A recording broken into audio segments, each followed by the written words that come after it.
नमस्कार, बंसल न्यूज में आपका स्वागत है। मैं हूं आपके साथ करिश्मा। मौका श्री कृष्ण जन्माष्टमी का है। ऐसे में आज हम कृष्ण को एक अलग नजरिए से समझने की कोशिश करेंगे। 64 गुणों और 64 कलाओं से परिपूर्ण यशोदा नंदन को समझना वैसे तो असंभव है। आज हम वासुदेव को गीता की नजर से जानने की कोशिश करेंगे। कहा जाता है कि महाभारत इसलिए महान नहीं है क्योंकि उसमें पांडव और कौरव हैं, या उसमें कालयाजी महायुद्ध का वर्णन है। महाभारत तो इसलिए भी महत्वपूर्ण है और इसलिए भी अमर है क्योंकि उसमें गीता है, क्योंकि उसमें कृष्ण है जो 4 वेदों में था। उसका निचोड़ एक गीता में है, तो युगों युगों से मनुष्य को जीने का तरीका सिखा रही है। गीता के कृष्ण इस विषय पर चर्चा करने के लिए हमारे साथ स्टूडियो में मौजूद हैं गुरुदेव सुरेंद्र बिहारी गोस्वामी जी। आपका बहुत बहुत स्वागत है। जी नमस्कार जी। सबसे पहले गुरुदेव आपसे समझने की हम कोशिश करेंगे कि आज जैसे श्री कृष्ण जन्माष्टमी ये आखिर क्यों खास है, इसके पीछे का हमें थोड़ा सा इतिहास भी आप बताइए। देखिए, जीवन में सबसे बड़ी विडंबना ये है, जैसे वो एक मृगा होता है जंगल में, कि जंगल में दौड़ता हुआ मृगा कस्तूरी जिसके अंदर ही होती है और वो कस्तूरी को चारों तरफ बाहर ढूंढते रहती है। वही विडंबना हमारे जीवन में है कि आनंद का सागर हमारे अंतर्चित्त में है, लेकिन हम जीवन में शांति की तलाश में ढूंढते हैं। बहुत सारे लोग ऐसे हैं जिनको लगता है कि धन से उनके जीवन में सुख सुविधाएं आ जाएगी। बहुत सारे लोग ऐसे हैं जो ये मानकर चलते हैं कि सामर्थ्य से उनके जीवन में आनंद आ जाएगा। बहुत सारे लोग ऐसे हैं जो समझते हैं कुटुंबियों के साथ रहने से मिलने से शांति हो जाएगी। बहुत से ऐसे भी लोग हैं जो सोचते हैं अकेले रहने से जीवन का आनंद मिलेगा। लेकिन हर आदमी लगभग हर पल हर क्षण बेचैन मिलता है। जब बेचैनी जीवन में बढ़ते चली जाती है, जब जीवन के सहज अर्थों से हम विमुक्त हो जाते हैं, जब हमें ये ही समझ में नहीं आता कि हमारा जन्म क्या है, तो हम व्यथा को प्राप्त हो जाते हैं। और जब व्यथा को प्राप्त होते हैं तब प्रारंभ होती है कथा, क्योंकि कथा आपके जीवन की व्यथा को समाप्त कर देती है। आप एक सुंदर बात समझिए, आज कृष्ण जन्माष्टमी का सुंदर पर्व है। कृष्ण जन्माष्टमी मूल रूप से होता क्या है? मन रूपी मथुरा में विषय रूपी कंस रहता है। विषय वासनाओं का ये कंस नाना प्रकार के अत्याचार अपने अंतर्चित्त में करता है। यह हमारी 8 प्रकृतियों का नाश करना चाहता है, लेकिन हमारे अंतर्चित्त में विद्यमान वो मूल प्रकृति जिसे चित्त चैतन्य कहते हैं, परब्रह्म कहते हैं, सच्चिदानंद रूपी आत्मा कहते हैं। देखिए, शरीर पूरा नष्ट हो जाएगा, लेकिन मन बुद्धि चित्त और अहंकार नष्ट नहीं होता। ये हमारे उस चित्त चेतना परब्रह्म आत्मा के साथ विचरण करते रहती है। तो एक आत्मानंद के रूप में कृष्ण का अवतरण होता है मन रूपी मथुरा में विषय रूपी कंस का वध करने के लिए। जब चारों तरफ हाहाकार मचता है, जब धरती जो है अनेकों अनेक समस्याओं और विडंबनाओं से प्रकृति भी परेशान हो जाती है, तब जब आप शांति प्राप्त करना चाहते हैं, विशेष रूप से आप देखिए ना, अभी महामारी के इस दौर में जब चारों तरफ की दुनिया संताप में है और आप अंतर्चित्त में एकांत वास करते हैं, बैठते हैं, तो शायद आपके चित्त में कभी ये बात आती होगी कि मैं यहाँ क्यों हूँ, मैं क्यों आया हूँ संसार में। मैं गाय नहीं हूँ, मैं घोड़ा नहीं हूँ, मैं गधा नहीं हूँ, मैं खच्चर नहीं हूँ। ईश्वर ने मुझे संसार में मनुष्य बनाकर भेजा है। तो मनुष्य बनाकर भेजा है तो मनुष्य की कुछ खासियत ही होगी। हमारे यहाँ वैदिक संस्कृति में 84 लाख योनियों में जो श्रेष्ठ योनि है वो मनुष्य योनि है। आप जानते हैं क्यों? क्योंकि मनुष्य ने नर ही नारायण हो सकता है। पशु को होत पनैया और नर को कछु नहीं होए, और नर कछु करनी कर रहे तो नर से नारायण होए। कृष्ण अपनी सहज लीलाओं के माध्यम से मनुष्य को इस संसार में रहने की सुंदरतम कला सिखाते हैं। बहुत अच्छे, और ये बात सही भी है। लेकिन ये बताएं गुरुदेव हमें कि जैसे कि आपने इस महामारी का भी जिक्र किया, तो उस समय वो सहजता हम कैसे लाए, वो सरलता हम कैसे लाए? ये बहुत अच्छी बात कही है आप। आज आपके कार्यक्रम का एक सुंदर शीर्षक भी है गीता के कृष्ण। देखिए, श्रीमद् भागवत में एक अच्छी विशेषता वर्णित है। राजा जनक विदेह हैं। विदेह वो होता है जो देह में रहते हुए भी देह की नश्वरता को जानता है, कि दुर्लभम मानुषम देही देही नाम क्षणभंगुरा, जो जानता है ये शरीर नासवान है। आज आप हैं, सुंदर स्वरूप दिख रहा है, अच्छे लग रहे हैं आप, आप कल ये शरीर शिथिलता को प्राप्त करेगा, धीरे धीरे शनै शनै ये शरीर रूपी वृक्ष जो है वो मुरझाने लग जाएगा। लेकिन इस शरीर रूपी वृक्ष के जो जड़ है वो आत्मा है। वो आत्मा अजर है, अमर है, अनादि है, अखंड है, अछेद है, अभेद है। जैसे पेड़ काट दो तो फिर से एक नया पेड़ उत्पन्न हो जाता है, वैसे ही ये शरीर रूपी पेड़ मुरझा कर जब खत्म हो जाएगा फिर एक नया अंकुरन आप संसार में देखेंगे। और उसको इस रूप में भी समझ सकते हैं कि आप देखते कैसे, एक पिता है, नहीं है, उसके फिर संतानें हैं, वो संतानें नहीं हैं, उनकी संतानें हैं, उनकी संतानें भी नहीं हैं तो उनके परिजन, उनके कर्म, उनके सुंदर कृत्य संसार में संतान की तरह विद्यमान रहते हैं जो देदीप्यमान सुशोभित करते हैं। तो जनक विधेय है। तो जनक जब 9 योगियों के साथ संवाद करते हैं वहाँ बैठकर आत्मचिंतन पर, तो एक सुंदर बात निकलती है। वो भी कहते हैं इसको, जैसे श्रीमद् गीता भागवत कहते हैं, भक्ति ज्ञान और वैराग्य इसमें समाहित है, उसको गीता के साथ व्यक्त कर रहे हैं। तो वो भी पूछते हैं ये भागवत क्यों है जी? गीता क्यों है, क्या कहा गया है उसमें, किसके लिए कहा गया है? यही आप कह रहे हैं ना, महामारी के इस दौर में लोग क्या चिंतन करते हैं। यही मैं तो कहता हूँ, यदि गीता को आत्मसात कर लें, उसमें ये कहा गया है ये वह भगवता प्रोक्ता उपायात्मलब्धये। इसमें वो सब कहा गया है, वो उपाय जिससे आप अपने आत्मा की अनुभूति कर सकें। जब आप बहुत एकांत में हो, जब आप चारों तरफ के झंझावत से दूर हो, या आप जब चारों तरफ से परेशान हो, सोच चिंता जो है, चिंता रूपी अग्नि आपको दहन कर रही हो, तब चिंतन की शीतलता लाइए। ये वह भगवता प्रोक्ता उपाय आत्मलब्धये। किसके लिए कहा गया है ये उपाय? अंजः पुंसा अविदुषाम वृद्धि, जो सहज है, सरल है, मूढ़ हैं। मूढ़ वो जो माया के फेरे में पड़े हुए हैं। अंजः पुंसा अविदुषाम वृद्धि भागवतान हितान, उन्हीं के लिए तो ये गीता कहा गया है।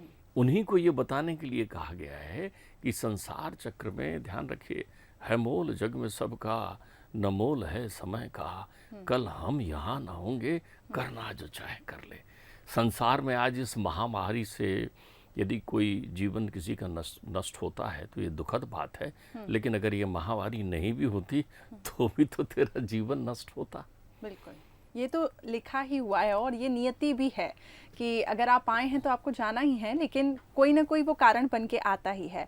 ये बताएं आप गुरुदेव, कृष्ण जी की लीलाओं का वर्णन हम बहुत तरीके से किया गया है, लेकिन उसको हम कैसे समझें? क्योंकि इस दौर में हम ये देख रहे हैं कि उसको हम अगर हम भगवत गीता को भी पढ़ते हैं और उनके इतिहास के बारे में भी हम जानते हैं, आजकल तो तमाम चैनल्स में, टीवी चैनल्स में उसका प्रसारण किया जाता है जिसमें हम उसको समझने की कोशिश करते हैं, लेकिन उसको कैसे अपने अंदर भी लाएं? मैं आपकी बात समझ गया।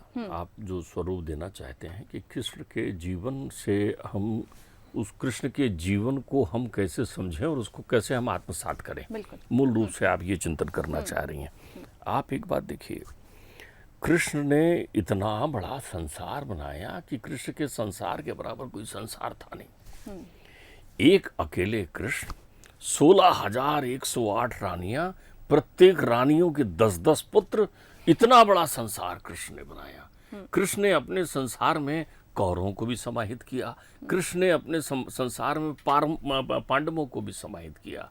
कृष्ण तो सिद्ध असिद्ध हैं, उनके कोई मित्र नहीं है, उनके कोई शत्रु नहीं है। उन्होंने संपूर्ण संसार को एक घर के रूप में वसुदेव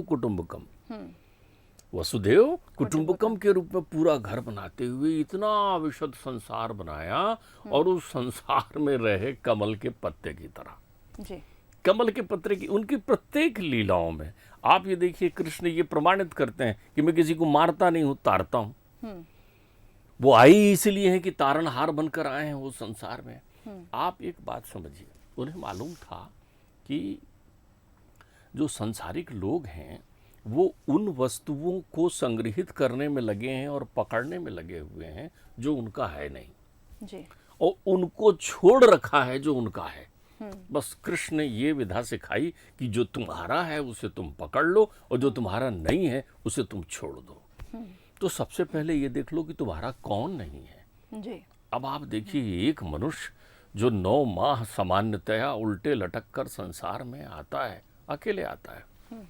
आने के समय न उसे कोई विदित रहता कि कौन उसके माता है, कौन उसके पिता है। और जाने के बाद भी उसे विदित नहीं रहता कि कौन पुत्र पत्नी इत्यादि इत्यादि है। वो सब विदित तो माया मोह में हमें ही रहता है ना। वरना आने के पहले वो संदेश भेजता, हेलो मैं आने वाला हूँ, मिस कॉल मोबाइल में। और जाने के बाद भी कोई ना कोई सूचकांक या संदेश भेजता कि मैं ठीक ठाक यहाँ पहुँच गया हूँ, मैं पितृलोक में हूँ, मैं स्वर्गलोक में हूँ, मैं गोलोक में हूँ, मैं साकेत धाम में हूँ, इत्यादि इत्यादि अपनी बात वो कहता। लेकिन मनुष्य संसार में आता ही है इस पृथ्वी भूधरा पर मृत्युलोक की लीलाओं के मध्य अपने जीवन की कहानी लिखने के लिए। जी। हर मनुष्य अपने जीवन में एक कहानी लिखता है। आपको एक सुंदर बात कहूँ, हम पुराने समय में तो ऐसा कहते थे, जब फोटो खिंचाने खड़े होते थे ना, तो वो फोटोग्राफर जो फोटो लेता रहता था वो बड़े तरीके से कहता था, हाँ थोड़ा मुस्कुराइए, थोड़ा स्माइल प्लीज, मुस्कुराइए। हम उस दर्शन को नहीं समझ पाते थे। वो दर्शन ये है कि फोटो तो आज इस क्षण इस घड़ी का है, इस पल का है। इस घड़ी और इस पल में कालो नहीं आता, वह में हो आता, आप निकल जाएंगे, फिर आप रहेंगे नहीं। ये उम्र नहीं रहेगी आपको। कुछ समय बाद ये उम्र तो उम्र आप ही नहीं रहेंगे संसार में। तो जब आप संसार से चले जाएंगे तो आपकी कौन सी छवि संसार में रहे? एक मुस्कुराती हुई एक सुंदर छवि संसार में रहे कि आप इस मृत्यु लोक में आए थे। इस दुनिया का नाम प्रातः उठते ही आप ये जितने भी नाम लेते हैं, भारत कहते हैं, ब्रिटेन कहते हैं, अमेरिका कहते हैं, देशादेश के नाम लेते हैं, ये सारी चीज सत्य है। लेकिन इस पृथ्वी का मूल नाम है मृत्यु लोक। यद दृष्टम तद नष्टम। वो वादा कर गए हैं 5वें दिन का, वो वादा कर गए हैं 5वें दिन का। किसी से सुन लिया था जिंदगानी 4 दिन की है। तो जब आप ऐसे मृत्यु लोक में आते हैं जिसमें सवेरे का ठिकाना नहीं है, आप समझिए सवेरे 1 घंटे आधे पल का ठिकाना नहीं है। उस दुनिया में आपके रहने की स्थिति क्या है, यही रहने की कला गीता सिखा रही है। बिल्कुल। गीता आपको मूल रूप से, गीता का जो मूल चिंतन है उसी बात पर आधारित है कि विमोही अर्जुन है जिसने उन सब वस्तुओं को पकड़ रखा है जो उसके हैं नहीं, सगे संबंधी रिश्तेदार नातेदार, और उन्हें छोड़ रखा है जो उसके हैं। परमात्मा उससे वो सब चीजें छुड़वाते हैं। आप देखें, एक मेरे मित्र हैं, वो बहुत सारी यात्राएं करते रहते हैं जगह जगह की। तो मैं उनसे मिलने पहुंचा तो देखा वो सूटकेस जमा रहे थे। जी। मैंने उनसे कहा, भाई ये, बोले मेला तो सूटकेस हमेशा जमा रहता है, न जाने मुझे किस क्षण यात्रा करना पड़ जाए। मैं आत्मचिंतन में हो गया कि देखो इस संसार की यात्रा करते हुए हम कितनी सजग रहते हैं कि अपना ये सामान रखा कि नहीं, वो सामान रखा कि नहीं, और तय करते हैं कि इस तारीख को यहाँ जाएंगे, इस समय वहाँ जाएंगे। ये सब हमारे हाथ में होती है। लेकिन इस संसार से जो हमारी यात्रा होनी है जी। जब हम ये संसार छोड़ेंगे, उसके लिए न समय है, न मुहूर्त है, न सुनिश्चित है। उसकी कितनी तैयारी रखते हैं? बिल्कुल। उसकी वही तैयारी है, स्माइल प्लीज। फोटोग्राफर खींच रहा है कैमरे में तस्वीर और आपसे कह रहा है स्माइल प्लीज। गीता में भी अर्जुन को कृष्ण बोलचाल की भाषा में यही कह रहे हैं, स्माइल प्लीज। सिद्ध असिद्ध समो भूत्वा समत्वम योग उच्यते। छोड़ अपनी डोर, अपनी कठपुतली है, नृत्य कर रही है, सुंदर नृत्य कर रही है। हम देखते हैं सुंदर दृश्य चल रहा है, कठपुतली नृत्य कर रही है। गीता कहती है कि इस संसार के रंगमंच में हम भी कठपुतली हैं। अलग अलग वेशभूषा बनाए, अलग अलग रंग के वस्त्रों को पहने हुए, अलग अलग तरीके से रहते हुए हम सुंदर नृत्य कर रहे हैं, सुंदर अपनी भूमिकाओं का निर्वहन कर रहे हैं। लेकिन ये सारी भूमिकाएं जिस संसार के रंगमंच पर कर रहे हैं, उस मंच का नाम मृत्युलोक है। उस मृत्युलोक में इस पुतली का रहना उतनी देर ही संभव है जितनी देर वो डोर न चाहे। जी। यानी कि आप ये कह रहे हैं कि अगर कृष्ण के जीवन को अपनाना है, कुछ सीखना है, तो गीता या आत्मसात करना है, जैसा कि आप बोल रहे थे, तो गीता का अध्ययन करना पड़ेगा। केवल गीता। समझ। देखिए, संसार में मैं आपसे कहूं, ये प्रत्येक व्यक्ति को गीता अपने जीवन में अनुसरण करना है। तो गीता के लिए गीता पढ़ने की आवश्यकता नहीं है। आपने यदि यही इन्हीं तथ्यों को आत्मसात, गीता बहुत सहज सरल है जी। गीता आपको संसार में रहना सिखा रही है। गीता आपको संसार के लोगों के मध्य एक दूसरे के कर्मों के आदान प्रदान को सिखा रही है। गीता, देखिए हमारे यहाँ सबसे बड़ी बात है, हमारे बुजुर्गों ने एक अच्छी परंपरा का निर्वाह किया। आप जाएं, मैं किसी के घर गया तो मैंने देखा वो बच्चों को अच्छे श्लोक और संस्कार सिखा के रखें। एक बड़ा सुंदर सा श्लोक, आपने वो सीरियल के माध्यम से भी ये श्लोक याद कर लिया होगा, हर किसी को याद है, आप बोलिए वो तुरंत बोल देगा। छोटा बच्चा बोलता है कर्मण्येवाधिकारास्ते माँ फलेषु कदाचन, सब बोल देते हैं। अब सवाल ये है कि ये श्लोक तो बोल दिया, लेकिन ये श्लोक का वो जो हिंदी अनुवाद है वो थोड़ा ऐसा बनाया गया है कि उसकी गूढ़ता उसमें लोग नहीं समझ पाते। कर्म किए जा, फल की इच्छा मत कर, ऐसा नहीं है। कर्मण्येवाधिकारस्ते, कर्म तेरा अधिकार है, वो तेरे अधिकार में है। माँ फलेषु कदाचन, लेकिन फल तेरे अधिकार में नहीं है।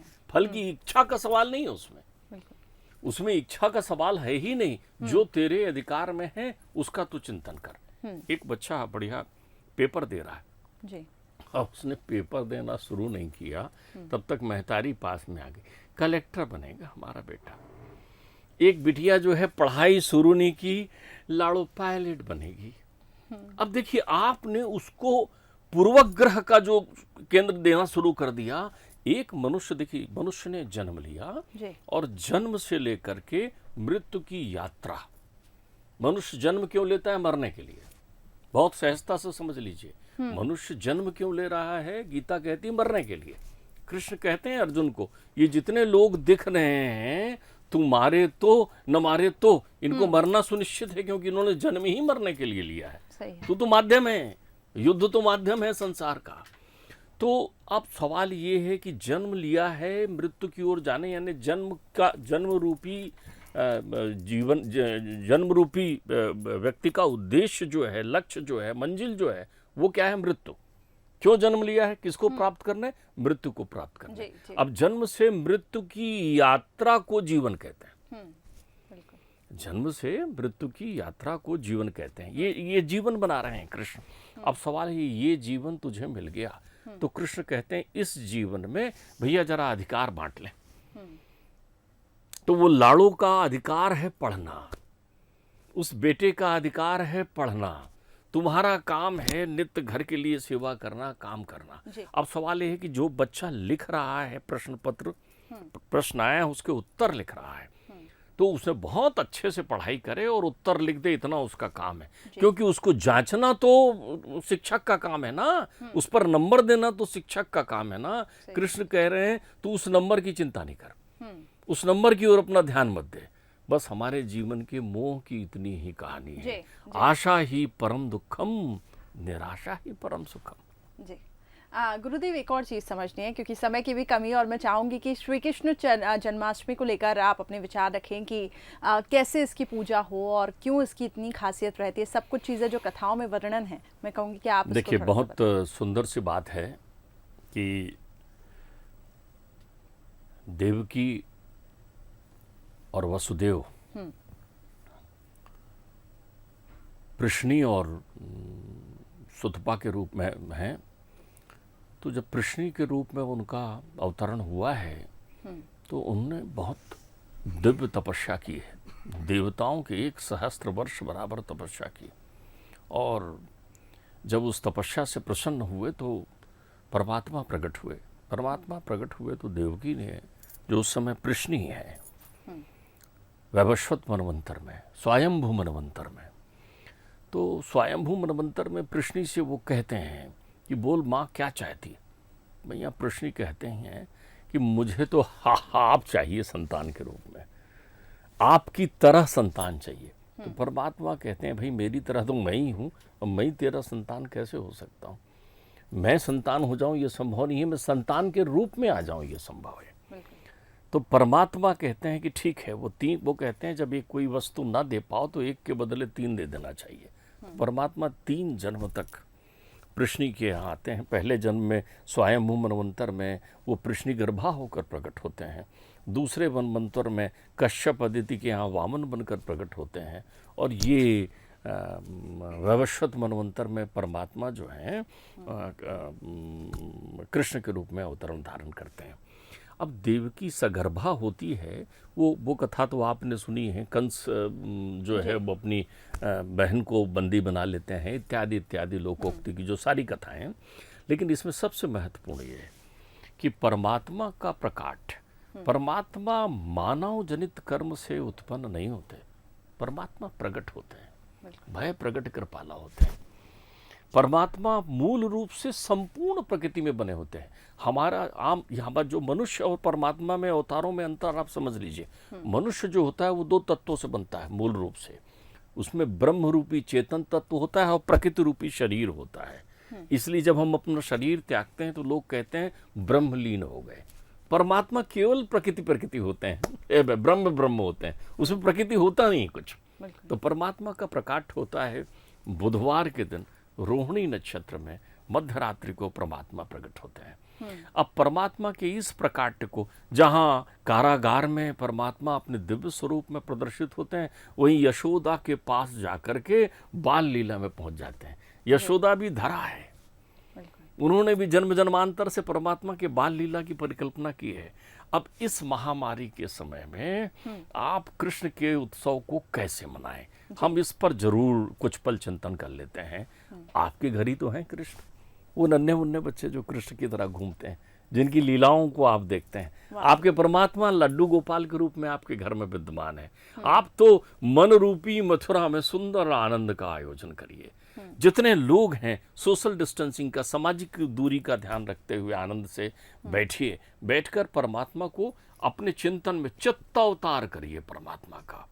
देखिए, मनोयोग की बड़ी विशेषता है, मनसा पूजा की बड़ी विशेषता है जी। आप ये देखिए, मेरे मन में लगता है कि मैं परमात्मा को यमुना का जल ला करके स्नान कराऊं। तो मानसी पूजा में मैंने आंख बंद किया और कब यमुना का जल लाकर परमात्मा को स्नान करा दिया। तो आप घर में रहकर खोटसोपचार के साथ मध्य रात्रि के समय परमात्मा के अवतरण को करिए। अपने अंतर चित्त में, आत्मा में कृष्ण का अवतरण करिए और एक दूसरे को कहिए ध्वाई बाबा नंद की और जय कन्हैया लाल की। बहुत सुंदर बात कही आपने गुरुदेव, क्योंकि ईश्वर को इधर उधर नहीं ढूंढना है, ईश्वर तो अपने अंदर ही है, बस उसका हमें सिमरन करना है, उसका हमें ध्यान करना है। बहुत बहुत शुक्रिया हमारे साथ जुड़ने के लिए। आपको सुनना और चाहते थे लेकिन समय की कमी है, और मैं कहूँगी कि जितना आपने अभी ज्ञान दिया है, हमारे दर्शक बस उस चीज़ को ध्यान से सुने और समझने की कोशिश करें, और इसके साथ ही अपने ईश्वर को अपने अंदर ही ढूंढें। बहुत बहुत शुक्रिया हमारे साथ जुड़ने के लिए, और आप सभी दर्शकों को हमारी तरफ से कृष्ण जन्माष्टमी की बहुत बहुत शुभकामनाएं। राधे राधे।